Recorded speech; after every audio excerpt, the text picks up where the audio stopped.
Anak-anak ini harusnya lagi ujian semester, tapi sekolah mereka rusak karena bencana. Di Sumatera, hampir 3.000 sekolah rusak akibat banjir. Sejumlah pelajar kehilangan ruang dan akses belajar di tengah masa ujian semester. Sejumlah sekolah di masing-masing daerah terdampak melakukan berbagai kegiatan belajar mengajar, mulai dari belajar daring, belajar di tenda, bahkan sampai diliburkan sementara. Pemerintah pusat mengatakan karena keadaan di lapangan sangat bervariasi, kebijakan KBM diserahkan sepenuhnya pada masing-masing pemerintah daerah.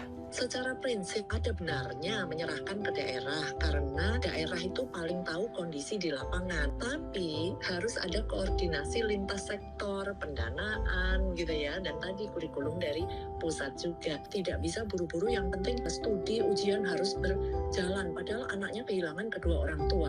Itu kan tidak memungkinkan. Lalu seperti apa implementasinya di lapangan? Saya mengamati di tataran pelaksanaan setiap ada bencana menurut saya masih sangat kurang ya. Penanganannya cenderung masih sangat sporadis, tidak ada koordinasi yang berbasis data, masih sangat ekosektoral. Makanya menurut saya harusnya itu memang dikelola pusat, harusnya ada capacity building untuk pendidikan. Nah ini yang saya belum lihat juga dari kementerian, yaitu langkah awal baguslah mendirikan tenda, kemudian ada data, tapi data masih harus lebih rinci lagi ya. Pengamat juga menilai jika pemerintah gagal menjalankan pendidikan di masa bencana, dampak sosialnya bisa jauh lebih panjang dari bencana itu sendiri. Sejauh ini, pemerintah pusat melalui Kemendikdasmen telah menyalurkan berbagai bantuan seperti tenda ruang kelas darurat hingga dukungan psikososial bagi warga sekolah terdampak banjir. Sahabat Dewe, menurutmu apa yang perlu dilakukan pemerintah untuk memastikan pendidikan tetap berjalan? Jelajahi cara baru mendapatkan informasi. Download Metro TV Extend sekarang.